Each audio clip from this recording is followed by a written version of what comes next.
What's going on, everyone? Train Freak here, and today it looks like we've got some cars coming into Wilson and Company. And whoa, looky there, we've got the Morning Star running a little behind schedule, but there's the Morning Star passenger train, St. Louis Southwestern or Cotton Belt, running by. But we've got, oh, that's a yard switcher, so it looks like we got a new locomotive on the layout that is switching some cars into Wilson and Company. Looks like we got some deliveries. So today's update, we've got that switcher. I've done a little bit more track work on the layout, and I've done a whole bunch of wiring stuff, a lot of behind the scenes stuff. So we're going to get into that, including LCC, layout command control. And so stay tuned, and as the locomotive leaves, we will get over to it. Alright, so here is the latest layout changes, which is really not much of a change. However, I added a little track here, which required me putting in a turnout right there. And this is going to be a little, I'm going to put a little canopy over the switcher. This is a Stewart Baldwin VO1000. It is a switcher, of course. And my thoughts was having the local try to switch out these four industries, especially with three of them requiring a runaround. And of course, the complex switching of Wilson and Company. I was like, nah, I think I'm going to put a switcher here. And I felt like this was the perfect spot, because you got to think this is going to be a road that's going to come through here. So I really only had this big open spot here, and that's going to be perfect. Just to put a little canopy over, it's not going to be like a full enclosed building, just a little canopy to kind of keep it somewhat out of the elements. But that made it to where I had to change up some stuff in JMRI and Operations Pro. I had to make it to where the local could not switch out the four industries, being Wilson and Company, Shack-A-Sit Furniture. We're going to have Budweiser Brewery right there where that one boxcar's at. I'm still working on it. And Passmore Gas down there. So we got four industries here. So, and what I ended up doing was adding these two tracks as yard tracks. So basically the local will come and drop cars off on track 2 and pick up on track 1, and then it goes on its way. And then after the local comes, then the switcher will start taking all of the cars pick up from the industries and set all of those pickups on track 2. And then all of these on track 1 are going to be set outs. No, I think I'm backwards. It's going to pick up all of the cars. Yeah, it's going to pick up all the cars off of track 2, set them out to all the industries after it picks up the cars and puts them on track 1 for the local to pick up the next day, unless there is an extra that happens to run that day. So for those who don't know, extras were an extra train that wasn't on the times table or the schedule. So that's the changes as far as the physical, what you see on the layout goes. Now I did do some other changes, and that has to do with all the kind of behind the scenes stuff. So let me show you what I've done there, and I'll explain everything.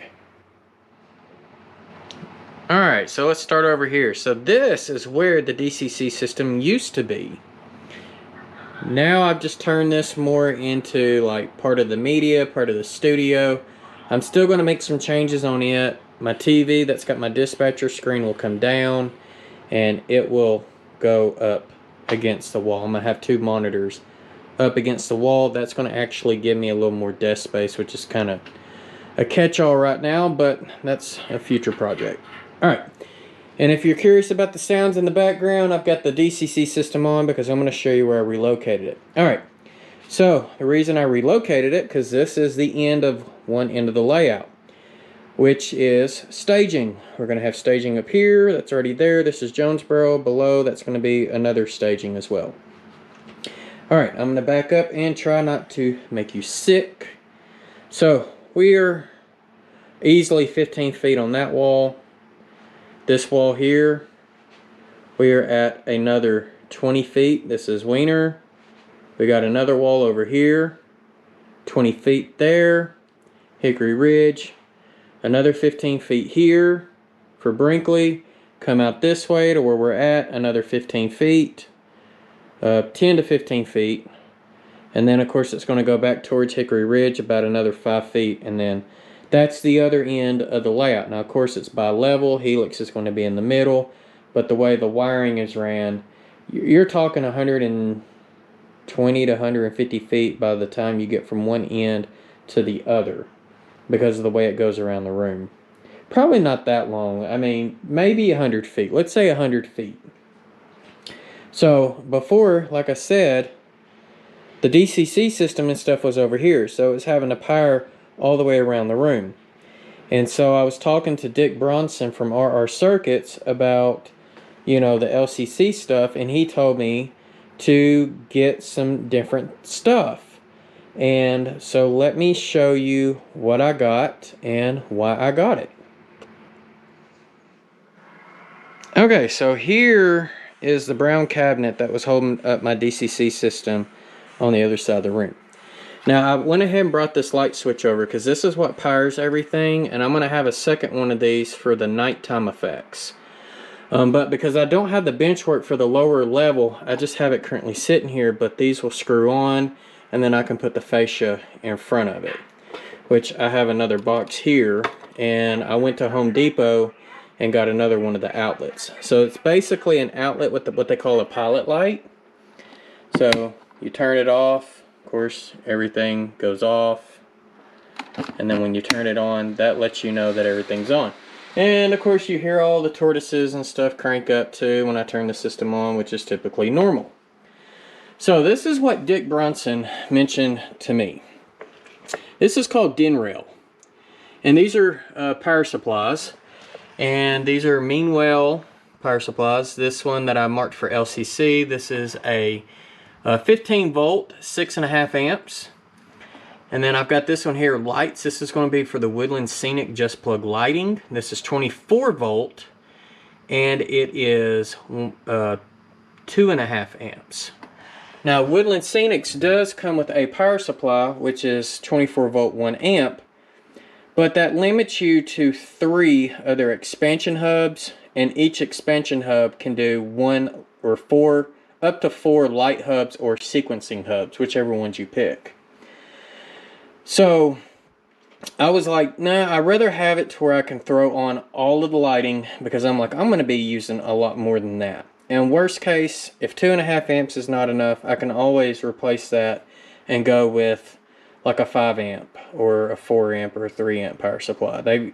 Meanwell's got so many different ones out there, it's unreal. So you can get 12 volts, 9 volts, 24 volts, 48 volts, you name it. And you can get whatever amperage you want. As far as wire coloring, I know DC has a different scheme than AC. And I wanted to make sure that I had 4 different colors, and this is 14 gauge wire for my bus lines. So I'm using white and black for the 15 volt and red and green for the 24 volt. There's really no reason why. I know for AC, black is the hot, white's neutral, green is ground, and then if you got a 220 type circuit, then your red is also a second hot. For DC, I think it's like black is negative and red is positive, and then white and green I have no clue. So I went kind of with the color schemes that I knew of for AC. So I made black hot, white common or neutral, and then on the 24 volt I'm going to make red hot and green neutral. So that's just my preference of wiring scheme. I don't know if there's any schematics anywhere, but that's just me. So moving on, got the LCC power right up there. And I've got some network wires temporarily ran for the time being because I ran out of plugs. I've got network wires, I just don't have plugs. But I'm going to have one of my vamp meters here. And where the node is right above my finger with that green light coming out, we'll run back down to the bottom level, and I will have a vent meter right here on the front fascia of it. So 1 vent meter for the top level, 1 vent meter for the bottom level. So that's kind of where I'm at with that. Alright, so let's dig more into the connections of everything, and then I'll kind of show you how I've got stuff plugged in. So I will be right back. Alright, coming back over here, this is going to be the end of the LCC line, and this will probably eventually make it to the bottom level. But I have it here for the time being. But that is my connection to my computer, so like I said, it'll most likely end up on the bottom level. But right up here, I've got a tower LCC with a SMD8 connected to it. And then I've also have, this is called a Quicklink Breakout board. So this is where I can add some of the buttons. For here, I do not have the Quicklink in between the tower LCC and the SMD8. SMD8 stands for stall motor driver.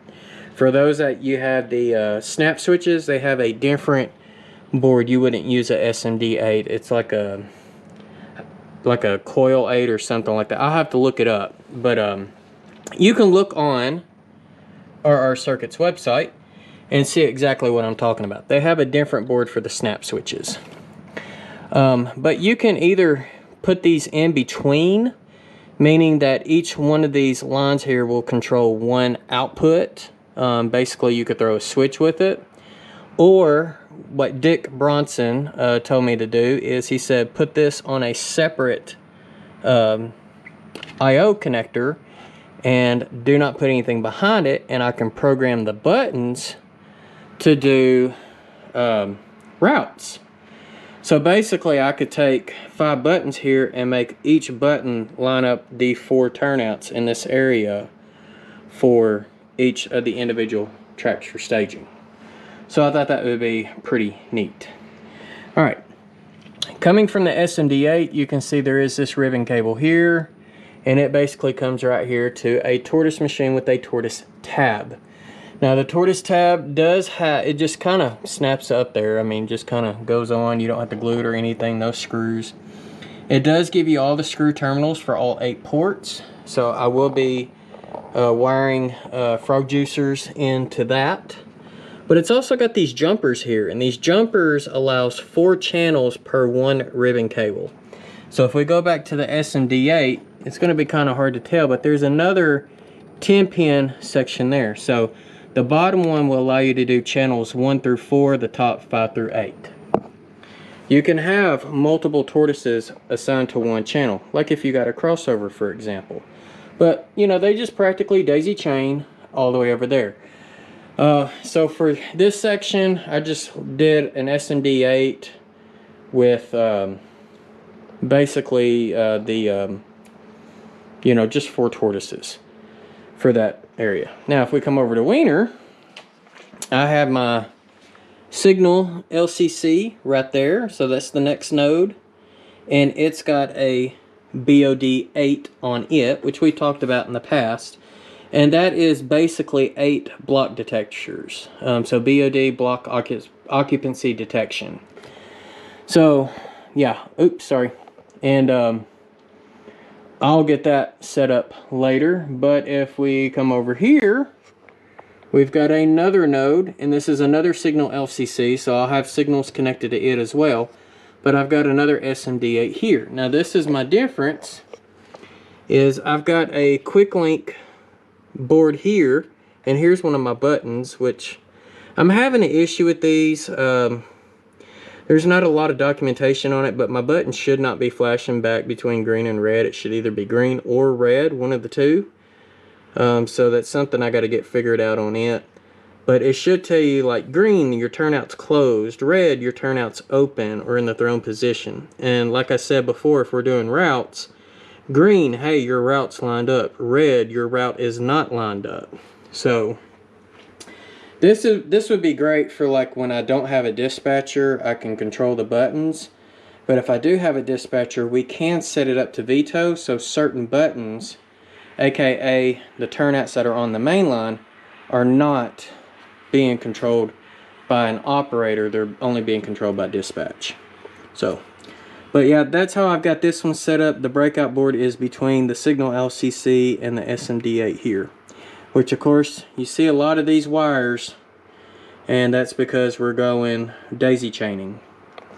So one of the cool things that I wanted to mention is on a different area of the layout. So let's head over there right now. Okay, so now we're back over here at Wiener. I've got a double crossover here.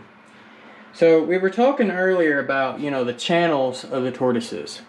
Well, here I've got 4 tortoises here. Now, because this is a Walder switch and not an Athearn like the rest of my switches or Picos, Steve Childers, I got to give a huge shout out to him because he actually sent me something in a mail call like probably a year ago. And it was some wire, and it was piano wire. It's a little bit thicker gauge wire than the wire that comes with the tortoises. I could not get the tortoises to throw all the way across as far as these turnouts go. And I remembered, I was like, Steve sent me some wire. So he fixed me up with that wire. It's, like I said, it's piano wire. I've got the model. It is Precision Metals, stock number 501. So Precision Metals number 501. There you go. So that's what he sent me. Oh, there you go. It's .032 music wire. So there you go. And I put that stuff on there, and man, does that work with this Walder's double crossover. So I just wanted to share that with you on that one, and just, you know, give a huge shout out to Steve Childers on, you know, sending me that. And man, that worked great because I was getting frustrated trying to get that first one working, and so yeah, got that done. But like I was saying earlier, you know, when we put these, you know, and daisy chained them, I've got all 4 of these tortoises on the same channel. And so the cool thing is when I throw this from dispatch, all 4 of them move. Now I hope to get a button right here as well, and that would be great. Because with these, you would either want them all lined to go straight or both of them lined to go crossing. Now, if you're thinking about the signals, well, wouldn't that line your signals up, you know, kind of crazy? Well, that's where your dispatch comes in and says, no, we're going to line this route up here for you. So, there's probably not going to be a lot of traffic coming from this is going to be number 1. Number 1's closest to the back on the upper level. So there's probably not going to be a lot of traffic coming from number 1 to number 2 over here, but there will be quite a bit of traffic going from number 1 back here to number 2 as it makes its way to Hickory Ridge. So, because pretty much this track, number 2 here, just pretty much takes the balloon loop, which will come back to track 1. So if that's the case, it's going to be lined straight for continuous running purposes. So, I mean, I could have it closed if I've only got 1 train running, and we could make it crisscross both ways. So, I mean, there's that option too. But yeah, thanks to Steve Childers on that. So let me show you me flicking the button so that way you can see all 4 of these turn.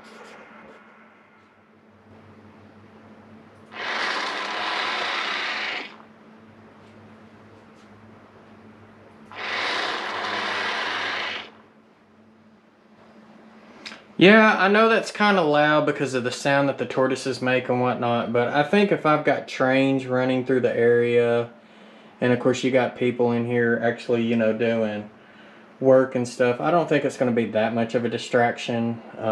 So, you know, it's just going to be one of those things. But if you want to see what a Tortoise Tab looks like up close, this is pretty much it. Get it up here in the light so you can see it.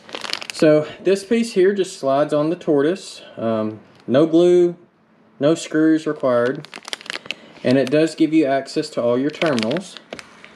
But here you've got your 2 10-pin ribbon cable connectors here.